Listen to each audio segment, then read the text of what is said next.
sí duré como un año que ya no subía nada de temática militar.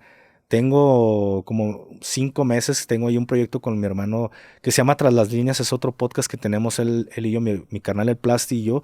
Tenemos este proyecto en el cual sí tocamos los temas de seguridad que el gobierno no toca o que los medios tradicionales tampoco tocan. Pero la información ahí está, güey. La información ahí la tienes. Si la buscas, la vas a encontrar con esos medios que están buscando pasar la nota como es y no le tienen quizá miedo al gobierno de lo que... Y más medios internacionales, ¿no? De repente te topas medios internacionales que revelan noticias que tienen muchísima trascendencia, pero aquí en los medios no se toca mucho. Claro, güey. Y fíjate que se puede decir que para mí es el episodio número 1, que no lo busqué como podcast, fue con una persona que se apellida Rojas. Lo que pasa, te pongo un poco más en contexto. Yo estoy en grupos policíacos y militares de todo el país. Que una persona te invita y te metes a ese grupo. ¿En WhatsApp o en dónde? En WhatsApp. Yeah. Entonces son grupos de policías, de militares, y estoy en varios, güey, porque estaban en seguridad.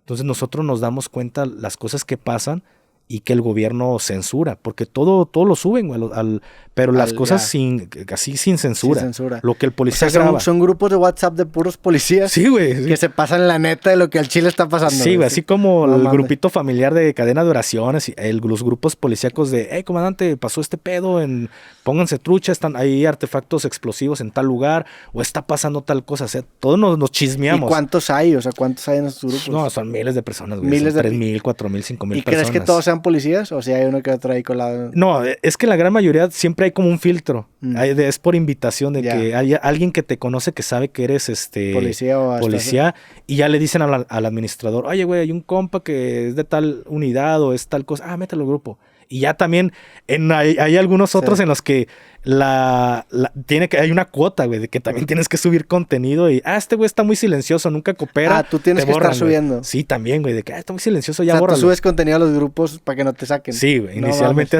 hay muchos grupos, sí es de que si no compartes tu contenido. No queremos ahí un silencio. Sí, un silencio, sácalo a la chinga, este güey ni siquiera ha de estar activo y te terminan sacando. Pero cuando pasó el partido Atlas-Querétaro, fue algo muy cabrón, güey. Porque no sé si llegaste a ver los videos. Sí, que censuraron mucha información de lo que realmente pasó. ¿Pero viste los videos reales? Sí. Arrastrando los cuerpos de las personas muertas. Bueno, eso no lo vi. No mames, fue algo muy cabrón, güey. Porque yo tenía los videos, y no es porque sea algo especial, te digo, mucha gente hasta que ni siquiera está en grupos policíacos. La información oficial es que no murió nadie. Fueron 32 personas las que murieron en el partido Atlas-Querétaro. Pero lo que se compartió públicamente en los medios mainstream fue 32 personas. No. ¿Ahí qué se compartió? El que no hubo, que solo hubo heridos. Sí, eso es lo que hay. Es lo único. Y hubo 32 muertos. personas que murieron, güey. Y eso es lo molesto en muchas cosas, que a veces te la rifas para decir cierta noticia, porque dices, es que ese pudo ser mi hermano, claro. y te están censurando. Entonces los videos ahí estaban, carnal. Estaban cómo arrastraban los cuerpos desnudos. Porque a ese nivel llegaron las barras del Querétaro, hasta inclusive arrancarles completamente de la ropa y estar golpeando los cuerpos de la gente ya desvivida. O sea, fue un tema muy cabrón. Los charcos de sangre dentro del estadio. ¿Por qué crees que llegan a esos extremos? O sea, yo siento que eso fue un tema más político, güey. Más político, que utilizaron a la barra del Querétaro para hacer ese pedo. Yo lo vi de esa forma. No sé qué intención, pero hubo mucha censura porque imagínate que hubieran aceptado en la Federación Mexicana de Fútbol y todo el pedo. No mames, güey, te cancelan el mundial que se va a jugar aquí. Tú sabes que es una inyección que va a haber de billete al país. Internacionalmente, ¿cómo crees que se perciba? Como que nada más hubo heridos. O sea, ¿tú crees que esa sea la percepción de...? Que nada más hubo heridos, pero también hicieron notas internacionales de mi video. Ese se podría decir que mi podcast, mi número 1, porque entrevisté a una persona que estuvo de seguridad ahí. ¿Qué podcast es? Se llama... A ver, pon Gafeco 33 Atlas Querétaro.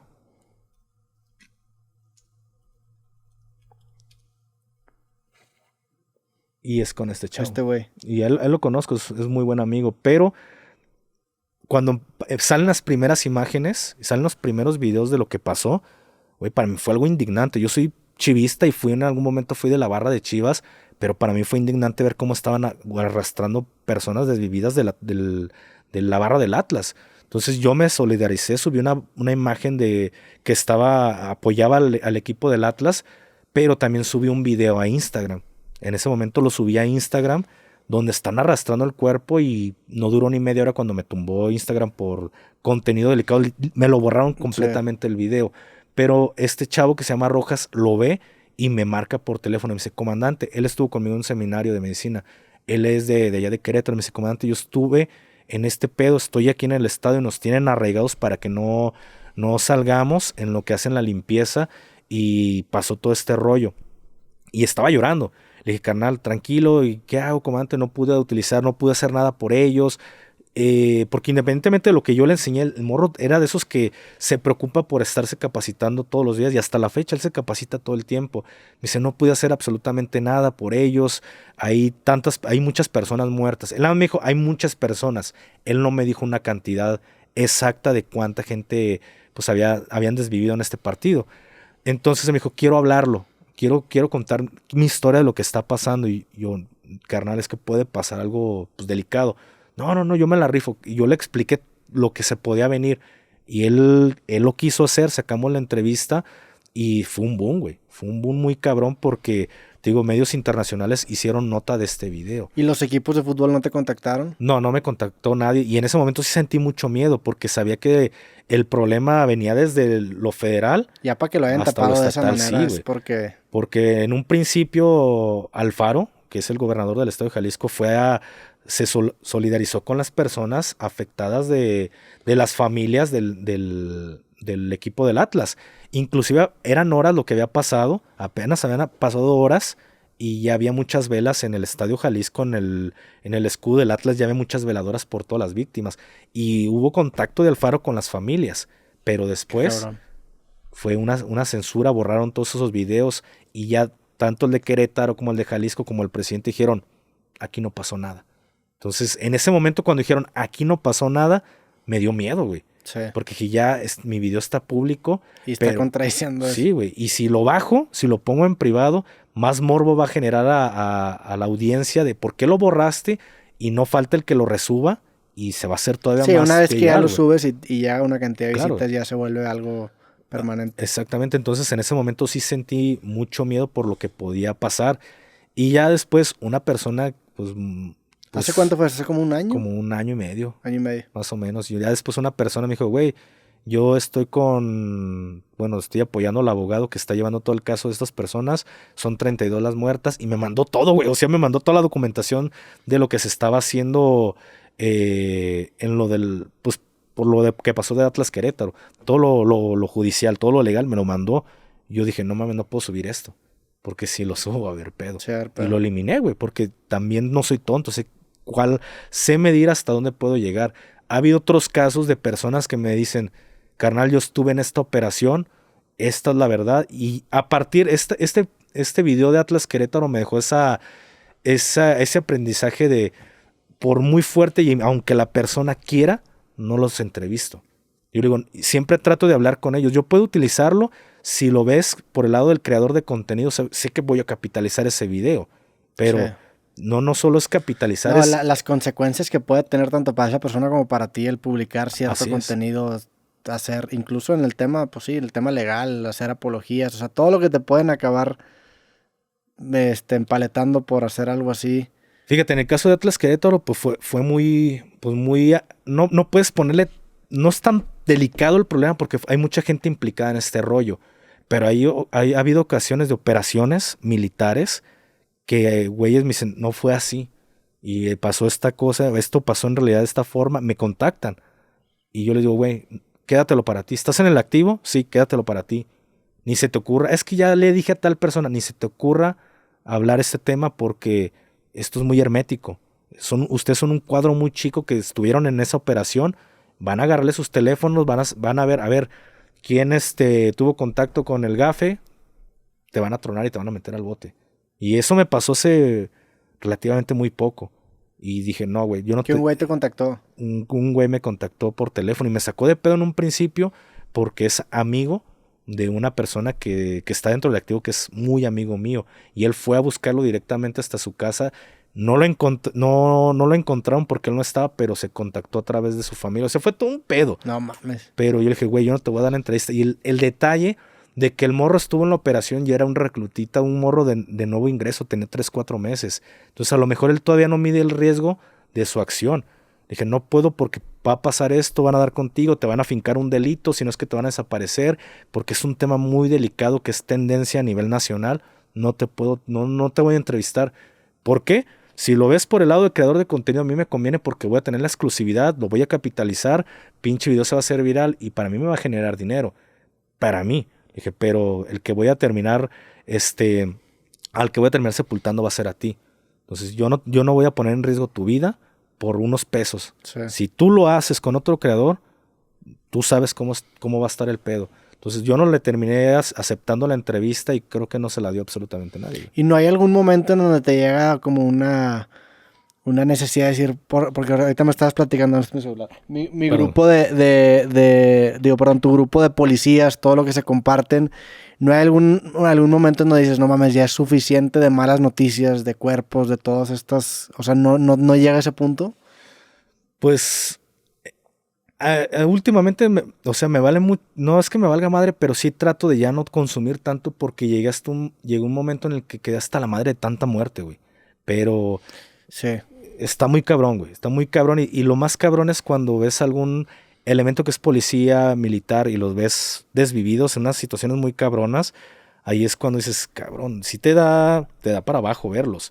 Pero cuando saco la nota o saco la noticia es porque terminan haciendo la información de una forma que terminan dejando en mal a las personas, o sea, a los militares o a los policías, y ahí es cuando saco la nota real, güey, para darle honor a quien honor merece. Y tienes tú esta noción, por ejemplo, tú y tienes estos grupos en donde te comparten de que mira, así pasaron las cosas, de que quizá gente civil, gente como yo, vemos la vida, la realidad en México como que con una especie de filtro en donde todo se ve más bonito. Sí. O sea, tienes esa noción de decir, no mames, no estás viendo cómo están realmente los fierros de todo lo que está pasando. ¿Esa es tu noción de gente, por ejemplo, como yo, que ve la vida con un filtro bien bonito? Es que, mira, tú ves la vida con un filtro muy bonito, güey. Y la gran mayoría de mexicanos, si no es que, no digo todos, pero la gran mayoría lo ve con ese filtro. ¿Por qué? Porque yo he estado en una situación que te das cuenta cuál es el filtro. Yo cuando entré al ejército, yo no me di cuenta de muchas cosas. Porque a lo mejor sí tienes como que estos indicios de que algo está pasando, pero no te das cuenta en su totalidad. No te das cuenta que hay una reunión de militares con gente del crimen organizado. No te das cuenta porque eres un soldado, eres un peón y nunca lo vas a poder ver.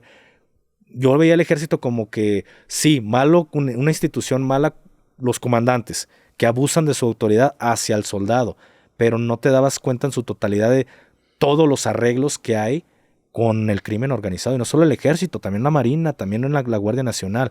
Pero cuando yo entro en el tema de la política, ahí es cuando mi panorama cambió completamente y es cuando dije, el país es una porquería, la política es una porquería, porque sí hay muchos políticos que son buenos, pero no pueden trabajar ciertas cosas porque hay pedo, se los fuman, o sea, se lo chingan o pasan cosas si ellos quieren hacer las cosas bien. Entonces, cuando ya empiezas a ver qué reuniones, que sabes que los militares se reunieron con gente del crimen organizado, el policía tiene el panorama más abierto en el tema de seguridad que el militar, porque el policía sí es consciente que está trabajando para el crimen organizado. Obligatoriamente a huevo dirían por ahí, pero es consciente de que está pasando. Porque el policía, la gente siempre va a juzgar, siempre va a ver un video y va a decir, pinches policías no hacen nada, llegan al último. Sí es cierto, porque ellos no pueden llegar. No es lo mismo el soldado que ciegamente va a ir a hacer una operación y no sabe lo que va a pasar, y le dicen, ponte aquí, ponte acá, muévete para allá, y el soldado va como ovejita siguiendo las órdenes, porque el soldado no está para preguntar, está para ejecutar la orden que le están dando. Y el militar no se percata de lo que está pasando. Si lo movieron porque por aquí iba a pasar un convoy o iban a levantar una persona, no sabe el soldado por qué lo están moviendo. Al soldado solo le dicen, muévete a tal punto porque hay una denuncia de que hay una casa de seguridad. Le inventan algo y el soldado va. El policía no, el policía sí es consciente de lo que está pasando. Porque al policía le dicen, ¿trabajas para nosotros? No, pues yo no quiero trabajar. Bueno, si no vas a trabajar, no te quiero en este punto. Sin broncas tú te vas a mover. Las cosas, las frecuencias de radio, todo se graba. en Guadalajara, en todos los municipios, en todos los estados, siempre se graban las frecuencias. Al menos en la zona metropolitana todo se habla por teléfono. Los temas delicados siempre es por teléfono. Entonces va a haber un levantón, va a haber un movimiento fuerte, le hablan por teléfono al policía, primero le dicen, a ver, un ejemplo, la patrulla 1501, a ver, 1501, atienda su 94, atienda su teléfono. Y ya por teléfono, hey, muévete porque no te queremos en tal sector, muévete, vete a la gasolinería o ve, escóndete. Y el policía va y se mueve. Pero el policía, a pesar de que no esté recibiendo dinero de la maña, no digo que todos, si hay muchos que reciben, hay otros que no quieren broncas. Y el policía dice, ya van a levantar a alguien. O va a haber algún pedo. Me están moviendo porque va a haber pedo. Y el policía no pregunta, güey. Porque el policía sabe que si pregunta, se lo van a chingar. O sabe que si no se mueve, se lo van a fumar. Entonces, el policía se da cuenta, cuando los militares los movieron de ahí, sus propios comandantes del ejército los movieron porque fueron a levantar a una persona. O pasó un cargamento. Los policías sí saben. El militar no se está dando cuenta que está siendo parte de un sistema podrido porque él lo manipulan a través de la disciplina militar. El policía lo manipulan a través del miedo, del terror. Entonces, pero al final terminas trabajando para la misma persona. Yo me di cuenta de eso cuando entré a la policía, pero cuando vi el tema político y la cochinada que es la política fue cuando trabajé para un político. Te das cuenta el cagadero. Por eso con los huevos en la boca digo, el crimen organizado no puede trabajar si no es de la mano del gobierno, desde el municipal, estatal y federal. Todos están involucrados con el crimen organizado. ¿Eso crees que en algún momento desaparezca, se quite? ¿Eso lo ves como algo solamente de México, de países latinoamericanos? ¿En Estados Unidos pasa lo mismo o no? No, eso jamás se va a acabar. En México jamás se va a acabar porque el crimen organizado tiene un poder muy, muy cabrón dentro del país, y también al mexicano le gusta mucho el dinero. El político le encanta el dinero, entonces van de la mano. Si quieres ser político, tienes que estar del lado de la maña. En algún momento vas a tener contacto con el crimen organizado. Es indiscutible que lo va a haber. Para cualquier persona que genera tensión. O sea, lo decía en este podcast que vi, del escolta de Franco, que hablaba sobre, oye, pues vas a llegar a una plaza, pues tienes que tener contacto con la maña de ahí. O sea, incluso él hablaba sobre este protocolo de que va a saludarlos. O sea, avísales, vaya lo que vas a estar haciendo, porque es muy inocente pensar que vas a ir a México y vas a llamar la atención a algún lugar y no vas a generar la atención también de la maña que está involucrada, ¿no? Sí, y hay temas muy cabrones que la gente se los pintan de una forma, pero la realidad es otra. Y eso, si quieres, te lo digo como en el tema de la música, te la pintan de una forma para que la puedas creer, pero justificar. Pero la realidad fue otra. Entonces, eso te empiezas a dar cuenta cuando tienes ciertas amistades o cuando trabajas en ciertas cosas. Por ejemplo, la política. Yo no era político, pero es innegable que me di cuenta de muchas cosas porque voy en la misma camioneta que la persona que está moviendo un municipio o un estado. Entonces es innegable que lo voy a escuchar, voy a ver. Entonces hay cosas que si yo las hablo, me cortan la cabeza, porque viene desde el tema, por ejemplo, el estado. Y yo simplemente lo escuché porque era mi trabajo ser escolta. Sí. Pero escuché muchas cosas que dices, güey, está cabrón. Por ejemplo, en el de la pandemia. No te voy a decir qué pasó, pero sí hubo mucha gente que falleció en Jalisco, pero bajaron mucho los números. O sea, hubo mintieron en lo que viene siendo la gente que en realidad murió, porque murió muchísima gente. Pero es un tema muy delicado que si te dijeran más para allá, güey, es algo muy cabrón. Es algo muy, muy cabrón. ¿Y tú crees que nos conviene ver la vida con ese filtro? O sea, porque si no lo vemos, sería una realidad en la que... Sí, güey, nos conviene vivir con eso. Tendríamos que hacer algo al respecto, ¿no? O sea, a mí, fíjate, todo ese concepto de filtro a mí me o sea, como que lo entendí mucho una vez que estaba en Cancún una vez y ya platicaba esa historia hace como unos 5 o 6 años, y estábamos echándonos unos tacos después de haber ido a un antro, y me acuerdo que iba con un amigo, me había dado una marca en ese entonces, y nos bajamos en la taquería, estacionó, yo me acuerdo que se había estacionado mal y mi compa había tomado y había una patrulla enfrente, y dije, puta, le voy a decir algo, aparte se estacionó mal y el güey viene medio pedo. Total, nos bajamos a comer unos tacos y de repente pasa una Suburban Corona Arena y empezamos a escuchar detonaciones.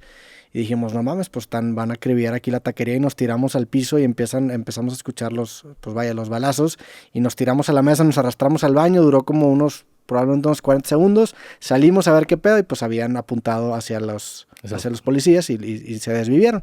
Obviamente pues, salimos, nos fuimos, llegaron las demás patrullas y nos fuimos al hotel y el siguiente día pasamos por esa zona y como si nada. Y ni siquiera salió en las noticias, ni siquiera salió en ningún periódico, lo buscamos en internet, no vimos ni rastro de la nota y la gente estaba transitando como si nada porque era una zona muy cerca de la zona turística y dije, no mames, esto es un filtro que se están México poniendo. Mágico, sí. Y a ver, y lo ves también incluso vas a una playa, por ejemplo, como Tulum y tienes esta ilusión de seguridad y ves extranjeros y gringos y europeos caminando como si nada.